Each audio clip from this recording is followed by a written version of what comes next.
Bonjour et bienvenue dans le premier épisode de Editing Eurofile, la série de vidéos où j'édite les fichiers RAW que vous m'envoyez par mail. Pour ce premier épisode, je vais éditer le fichier RAW de The Hidden Globe et arriver à ce résultat. Nous voici donc dans Lightroom, où je vais éditer la photo de The Hidden Globe. On peut voir, la photo n'est déjà pas mal de base. Les fleurs sont peut-être un peu surexposées, un peu trop contrastées à mon goût. Donc je commence toujours par appliquer un preset. Ça me permet de garder du lien entre mes images et surtout d'appliquer des réglages de base que je n'aime pas forcément appliquer moi-même. En général, en ce moment, j'utilise pas mal celui-ci pour donner un peu de chaleur, même si là il est un peu trop contrasté. Alors je vais plutôt utiliser celui-ci, qui lui n'est pas assez contrasté. Alors je vais repartir sur celui-ci. Vous voyez, l'image est beaucoup plus chaude avec ce preset. Le profil est manquant vu que ce n'est pas ma photo. On va retourner sur du standard. Pardon, du standard. Donc voilà ce que ça donne. On commence sur ces bases, je vais vous montrer ce que fait le preset. Vous voyez, quelques réglages de base que c'est à peu près ce qu'on fait sur toutes les photos de toute façon. Calibration un peu modifiée pour donner un peu plus de chaleur. Il y a un petit peu de chaleur dans les highlights, dans les hautes lumières, très légère, mais qui suffit à donner cette couleur, cette chaleur à la photo. Et voilà, le plus important pour moi dans ces presets, ce sont les courbes de tonalité, que je n'aime pas du tout éditer moi-même, qui vont donner le contraste et la chaleur. Voilà, vous voyez ce qu'elle donne ici. Ça permet de déboucher un peu les noirs. Ça joue sur les couleurs, ça change un peu les tons.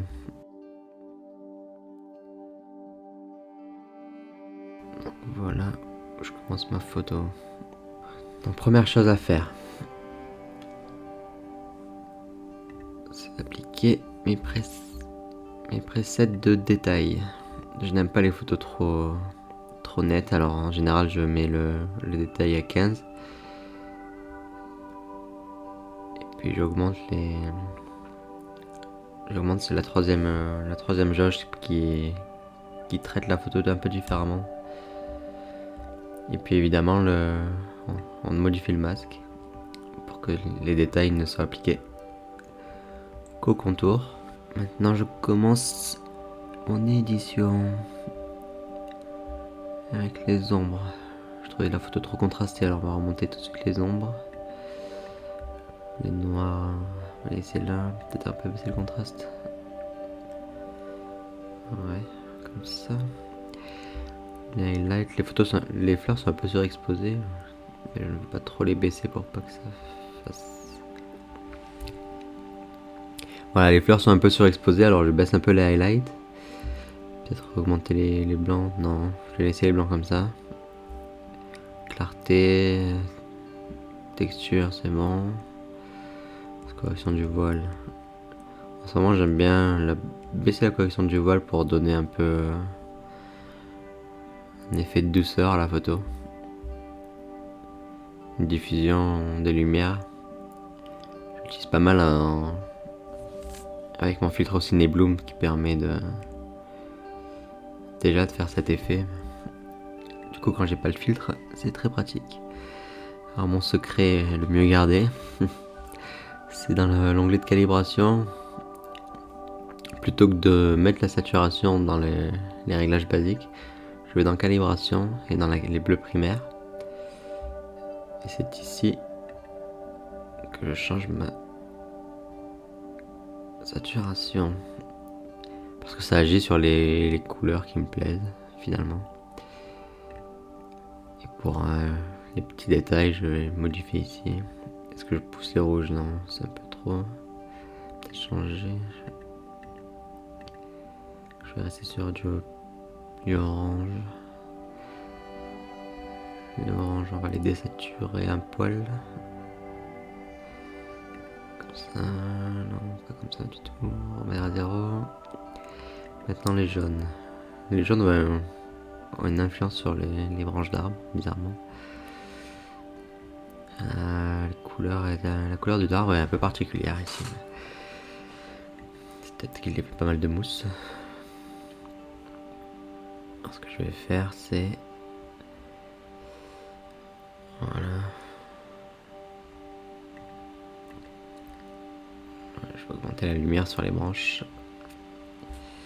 On va voir si les verts ont aussi une influence. Oui, une légère influence.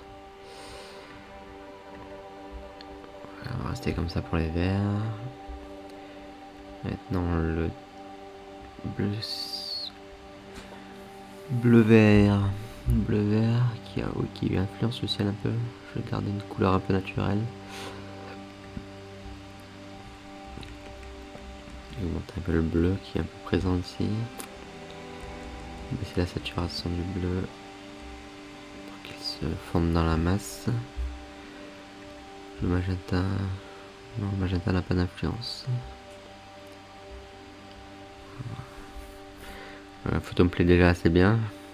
Peut-être que ça suffit comme ça. J'hésitais à la recadrer, mais bon. On va voir.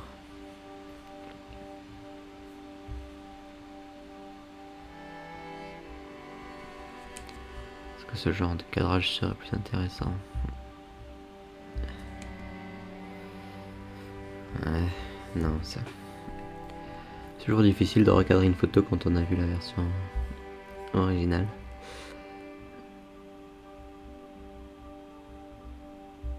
Surtout quand celle-ci est déjà intéressante. Oh, comme ça peut être pas mal. Peut-être un peu de détail pour le faire.